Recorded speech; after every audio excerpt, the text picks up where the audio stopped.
Bets in financial markets that the Federal Reserve will cut rates soon are pushed out ahead of US economic and price figures. Australian inflation was stronger than expected in April, while construction fell surprisingly in the first quarter.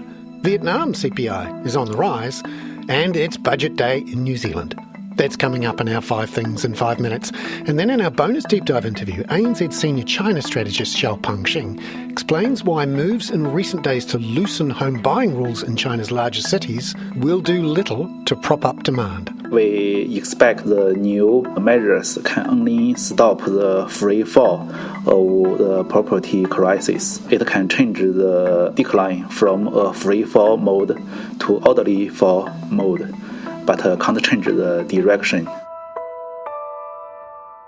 But first, in 5 and 5 with ANZ, global stock markets are down as traders push out bets for when the Federal Reserve will start cutting interest rates. The S&P 500 was down 0.6% at 4 a.m. Sydney-Melbourne time, while the US dollar index was up 0.4%, and the yield on the US 10-year Treasury up 8 basis points. There was another weak auction overnight.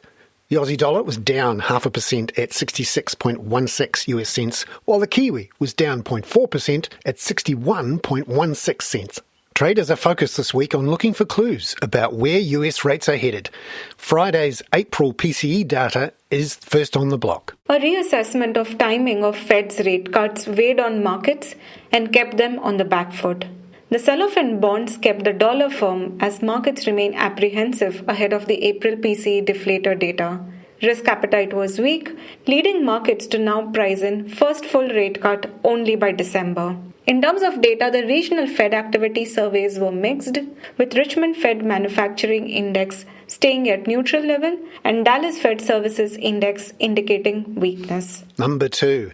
Inflation was stronger than expected in April in Australia at a 5-month high of 3.6%. ANZ senior economist Catherine Birch says disinflation progress appears to have stalled. That's across some of the underlying measures as well, including trimmed mean inflation, which was slightly up at 4.1%. We don't think this will really change anything for the RBA, and it's not affecting our forecast either for the RBA for a November start to rate cuts. In May, more of those services and non-tradables items do get price changes measured, so that will give us a better gauge on domestic price pressures and the implications for the policy outlook. Number 3. Construction activity in Australia saw a surprising 2.9% fall in the first quarter to sit only 1.8% above where it was a year ago.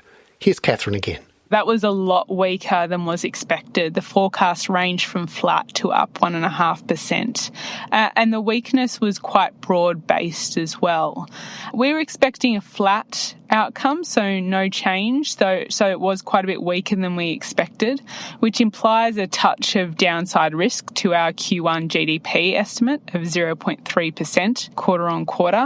Number 4. Business confidence in New Zealand took another hit in May, according to the ANZ Business Outlook survey out yesterday.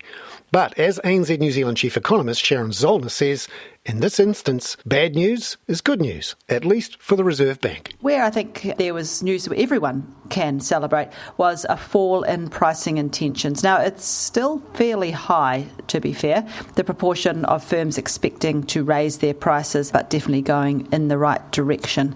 Cost expectations, they're still pretty sticky, though. So there is still some evidence of persistence and stickiness there that the Reserve Bank sounded so worried about last week. But overall, I'd say this is probably an encouraging report for the Reserve Bank. Number 5. Vietnam CPI rose 4.4% annually in May, slightly below the consensus expectation, but still at its highest level since January 2023. Here's ANZ economist Arindam Chakraborty. The increase was attributed to a rise in pork prices due to tight supplies and an increase in household electricity costs amid rising temperatures. Persistently high inflation hovering around the State Bank of Vietnam's 4.5% target is likely to add pressure on the central bank to tighten monetary policy. Arindam Chakraborty there. Also of note, Vietnam reported its first trade deficit in nearly 2 years due to a 30% rise in imports, driven by intermediate electronic items along with machinery and equipment. Now, in our bonus deep dive interview, we continue our coverage of China's property sector and its rescue package. ANZ's senior China strategist Zhaopeng Xing looks at whether the latest move by China's largest cities to ease home buying restrictions in recent days will have any impact on demand. China top-tier cities eased the home purchase restrictions in the past few days, including Guangzhou, Shenzhen, and Shanghai. We believe that Beijing will follow up in the next few days. These measures just echoed the property rescue plan last Friday. I don't think these measures can change the big picture or change our view on China property market. Chinese developers are still in crisis mode, so it's not easy for the policymakers to turn it around. We expect these measures can only make the downturn flat, just take some impact on the slope of declining, not on the direction. The big picture is that Chinese households are still deleveraging, so they have very little intention to expand their balance sheet or expand their debts. If this is the case, we expect that the effective demand on property will be sluggish going forward. The new measures can only bring very limited demand to the market, and the direction of the property market will continue to decline. So you say it'll only really affect things at the margins. Are we expecting more then as part of this rescue package? I think in the lower tier cities, the restrictions on the demand side have been removed 100%. Only the top tier cities still have some restrictions like hukou requirement or social security insurance requirement. So I think for the demand side, almost 90% of the purchase restrictions has been removed. The further easing room will be very limited.